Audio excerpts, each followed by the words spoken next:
The golden rays of the morning sun streamed through the small window of Abigail's room as she packed the last of her belongings into a large, sturdy suitcase. The room filled with years of memories, bookshelves stacked with well-worn novels, pictures of her family, and a quilt lovingly stitched by her mother, felt smaller today, almost as though it was reluctant to let her go. Her mother stood by the doorway, dabbing her eyes with a handkerchief. "You've grown so fast, Abigail. It feels like just yesterday you were running around in pigtails." Abigail smiled, setting the suitcase aside and hugging her mother tightly. "I'll make you proud, Mama." I promise. Her father, a reserved man with a kind face, stepped in and placed a hand on her shoulder. "Remember," he said softly, "you're going into a world filled with choices.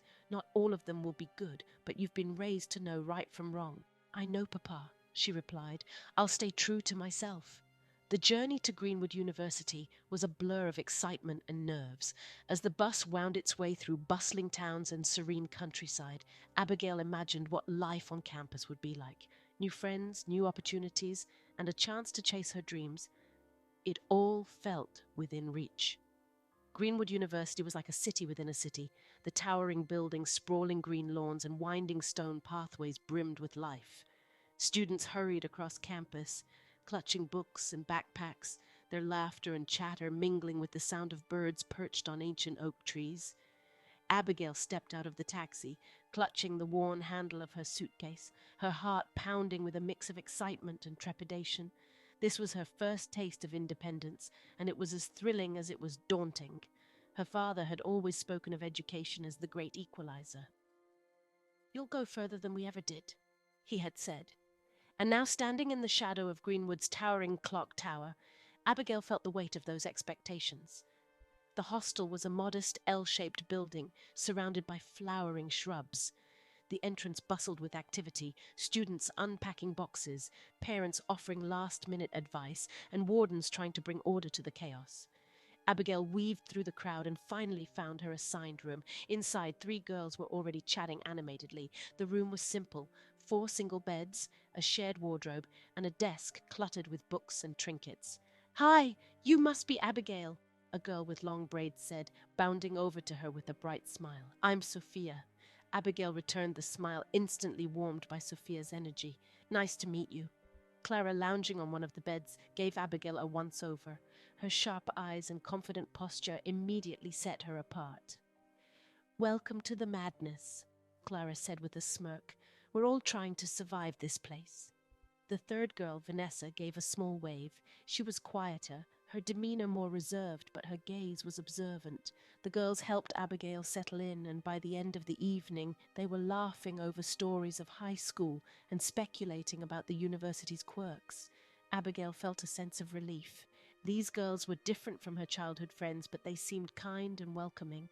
Classes began the next day, and Abigail quickly fell into a rhythm. She loved the buzz of campus life, the debates in the lecture halls, the thrill of learning new ideas, and the endless possibilities of this new chapter. However, her beauty didn't go unnoticed. It seemed every time she walked into a room, heads turned. Boys found excuses to sit near her in class, and admirers left anonymous notes on her desk. One day, she returned to her room to find a bouquet of roses waiting on her bed.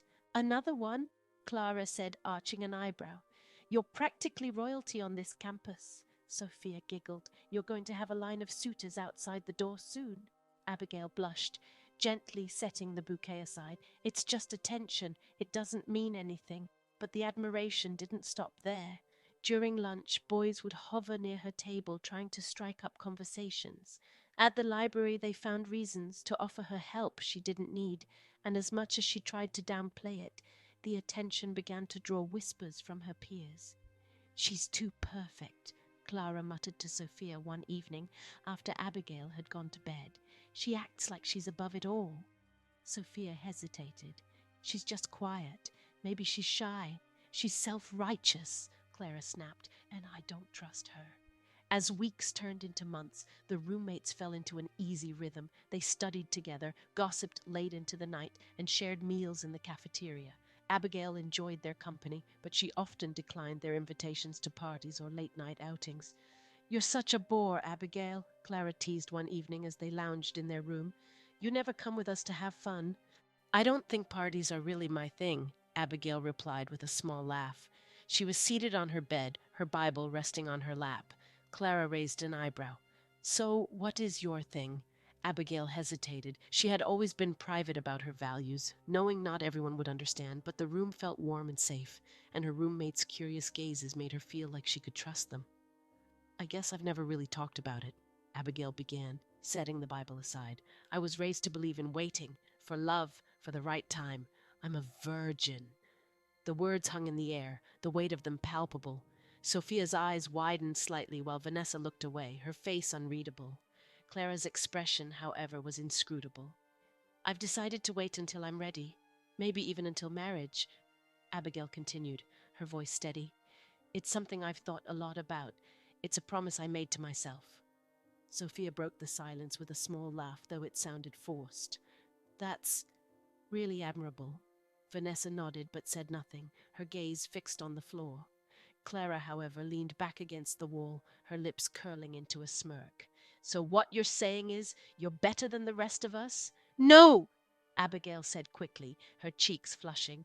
That's not what I meant at all. It's just a personal choice. Right, Clara said, her tone dripping with sarcasm. Well, good for you. The tension in the room was thick, but Abigail didn't realize the full impact of her words. To her, it was a simple truth, a part of who she was. To Clara, it was an unspoken judgment, a reminder of her own insecurities. The other girls exchanged glances, unsure of what to say, and the conversation fizzled out. That night, as Abigail lay in bed, she felt a sense of relief. Sharing her values had been difficult, but she believed her friends would understand. She had no way of knowing that her confession had planted a seed of resentment in Clara's mind, one that would soon grow into something far more dangerous. In the days that followed, the atmosphere in the room shifted. Clara's teasing took on a sharper edge, and her smiles felt more like sneers. Sophia, usually bubbly and talkative, became hesitant, her jokes fewer and more strained. Vanessa remained quiet, her gaze avoiding Abigail's more often than not. Abigail chalked it up to stress. Midterms were approaching, and everyone seemed on edge. She had no reason to suspect that her friend's growing distance was the beginning of something much darker. Abigail was oblivious to the storm brewing around her. She continued her days attending lectures, spending quiet moments in the library, and praying at her favorite chapel on campus. For her, life was straightforward and peaceful. But in the shadows of their shared room, her supposed friends, were plotting her downfall. Clara couldn't shake the bitterness she felt every time she saw Abigail smile. The admiration from their classmates, the gifts that piled up by her desk, the praise from lecturers, all of it grated on her. To Clara, Abigail's reserved demeanor and her good girl image weren't just annoying, they were infuriating. She saw them as a judgment, a constant reminder of her own flaws. We have to do something, Clara said one evening, her voice low and sharp. She leaned over Sophia and Vanessa, who listened uneasily. The room was dimly lit, the glow from their study lamps casting long shadows on their faces. What do you mean? Sophia asked, her voice hesitant. She thinks she's perfect, Clara hissed. Holier than thou, untouchable. Let's see how perfect she is after we knock her off that pedestal. Vanessa, who had stayed mostly silent during these conversations, finally spoke. This sounds dangerous. What are you planning? Clara smiled coldly. Just a little lesson. We'll remind her she's not better than anyone else. The plan took shape over the next few days. Clara reached out to Dan, a notorious figure on campus. Dan was feared for his connections to a dangerous cult, his cold eyes and menacing presence enough to intimidate even the most confident students. When Clara met with him behind the student union building, her nerves almost got the better of her. Dan leaned against the wall, his arms crossed, his expression unreadable. You need something from me? He asked, his voice low and gravelly. Yes, Clara replied, forcing herself to stand tall. There's a girl in my hostel. She needs to be humbled. Dan's lips curled into a cruel grin. I can take care of that, but you know my price. Clara handed him an envelope stuffed with cash, money pooled from her and her co-conspirators. Just make sure it's done. Dan nodded. Consider it handled. Sophia and Vanessa were uneasy. Are you sure about this, Clara? Vanessa asked one night. This feels wrong. Clara scoffed. She brought this on herself. One Friday evening, Clara approached Abigail with a smile. There's a fellowship program tomorrow night. I thought you'd love it. It's off campus, but we can walk there together. Abigail's face lit up. Really, that sounds great. The evening of the fellowship was calm, with a cool breeze sweeping through the campus. Abigail dressed modestly, a long skirt and a blouse that her mother had sewn for her before she left home. She was excited, grateful that her friends had invited her to something that aligned with her values. "We'll leave in 15 minutes," Clara said cheerfully, her tone unusually warm. As they walked, Abigail noticed that the path grew darker and quieter. The lively chatter of campus life faded behind them, replaced by the rustle of leaves and the chirp of crickets. "Clara, are you sure this is the way?" Abigail asked, clutching her Bible tightly. "Of course," Clara replied, her smile unconvincing. "It's just ahead." They reached an abandoned building at the edge of campus. Abigail hesitated, her heart beginning to race. "This doesn't feel right," she said softly. Before she could turn back, Dan emerged from the shadows, flanked by two other men. Abigail froze, fear coursing through her veins. Who are they?" Clara stepped back, her smile turning icy. "Good luck, Saint," she said, before disappearing into the darkness with Sophia and Vanessa. "Please," Abigail whispered, backing away. "I don't know what you want." Dan grabbed her arm, his grip like iron. "You'll learn." The next moments were a blur of terror. Abigail struggled, her cries echoing in the empty night. But there was no one to hear her. The betrayal cut deeper than any physical pain. Her friends, the people she had trusted, had led her into this nightmare. When it was over, Abigail lay on the cold ground, trembling and broken. Her tears mixed with the dirt as she clutched her torn clothes around her. Somehow she found the strength to stand and stumble back to the hostel, each step heavier than the last. Abigail barely spoke in the days that followed. She stayed in bed, her eyes hollow, her voice barely above a whisper. Her roommates avoided her, guilt and fear etched into their faces. Clara, however, seemed unaffected, going about her days as if nothing had happened. Abigail's parents arrived unannounced after her younger brother mentioned that she hadn't been answering his calls. When they entered her room and saw her pale, fragile state, her mother's heart broke. "Abigail, my child," her mother said, sitting beside her and stroking her hair. "What happened?" Abigail couldn't hold back any longer. She broke down, sobbing uncontrollably as the story spilled out. Her mother held her tightly, tears streaming down her own face. Her father stood by the window, his hands clenched into fists, his face a mask of barely contained rage. "We'll get through this," her mother whispered. "We'll get through this together." Abigail's parents took her home for a few weeks, where she began therapy. The sessions were difficult at first. Abigail struggled to open up, to relive the pain, but her therapist, a kind woman with a soothing voice, encouraged her to take small steps. "You're not to blame for what happened," the therapist said during one session. "What was done to you was a terrible betrayal, but it doesn't define who you are." Slowly, Abigail began to heal. Her parents' unwavering support, her therapist's guidance, and her own inner strength helped her reclaim a sense of self. She returned to campus, determined to finish what she had started. The tension on campus was palpable as whispers about Abigail's ordeal began to surface. Rumors spread like wildfire, each more shocking than the last. Students speculated about what had happened, and though Abigail remained silent, her absence from classes and the haunted look in her eyes when she returned to campus spoke volumes.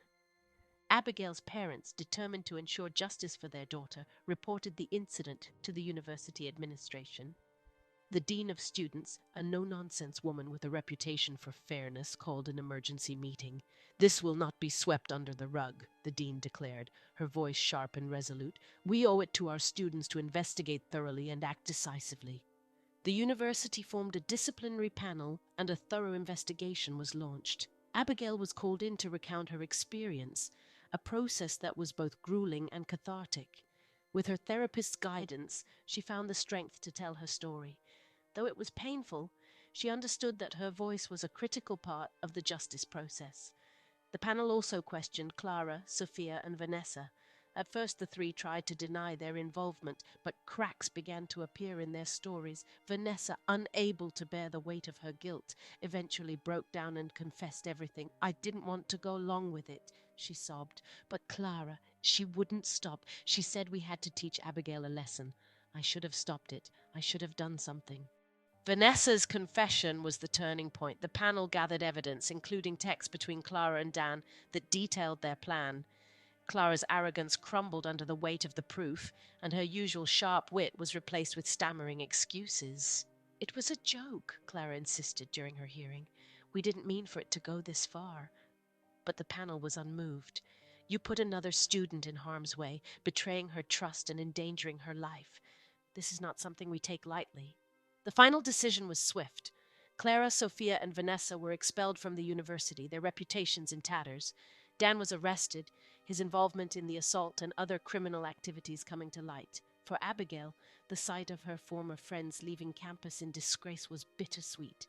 Abigail's return to class was met with mixed reactions. Some students greeted her warmly, offering support and kind words. Others avoided her, their discomfort evident. She heard the whispers behind her back, the murmurs of pity and judgment, but she refused to let their opinions define her. Her therapist's words echoed in her mind. You survived. That makes you strong. Don't let anyone take that away from you. Abigail threw herself into her studies, determined to graduate and move forward. Her professors, aware of her struggles, supported her however they could. She began to rediscover her passion for learning, her resilience shining through even in her darkest moments. The day Abigail had dreamed of finally arrived. The graduation hall was filled with proud parents, excited students, and the bittersweet knowledge that a chapter was coming to an end. Abigail stood among her peers, her head held high. When her name was called, the applause was thunderous. As she walked across the stage to receive her degree, her parents beamed with pride from the front row. Her father's eyes glistened with tears, while her mother clapped so hard her hands turned red. The dean handed Abigail her diploma with a smile. You've shown incredible strength, Abigail. The world needs people like you. Abigail's voice was steady as she replied, Thank you. I'm ready for whatever comes next. After graduation, Abigail began working with organizations that supported survivors of assault. She used her story to raise awareness, speaking at events and workshops. Each time she shared her journey, she felt a little more whole, knowing that her voice could inspire others to seek help and reclaim their lives. She also stayed connected to her family, their love a constant source of strength. Her parents often visited her in her modest apartment, bringing food and laughter that reminded her of home. Abigail, her father said during one visit, you've turned something terrible into something meaningful. Your courage is an inspiration. Abigail smiled, the warmth in her heart outweighing the shadows of her past. I couldn't have done it without you and Mama. Years later, Abigail returned to Greenwood University as a guest speaker. Standing in the same lecture hall where she had once sat as a timid freshman, she addressed a room full of students. Life will throw challenges at you, she began, her voice steady and clear. Some will be unfair, even cruel, but you have the strength to overcome them. Don't let the actions of others define you. Define yourself. The room erupted in applause, and Abigail felt a sense of closure. She had come full circle, transforming her pain into power and her scars into strength. The world had tried to break her, but she had risen stronger than ever.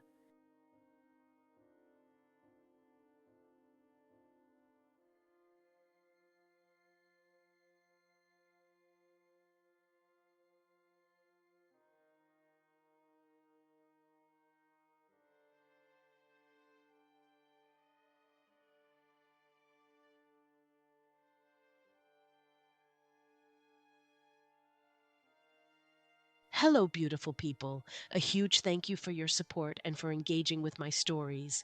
Your likes, shares, and thoughtful comments mean the world to me and keep this channel thriving. Please continue to like, share, and leave your amazing comments below. Most importantly, don't forget to subscribe to my channel to help me bring you more captivating and inspiring stories. Thank you so much. Hi, beautiful people. Thank you for watching Folktales by Promise. Please remember to like, share, and leave a comment below to encourage me. Don't forget to hit that subscribe button to stay updated with more exciting stories.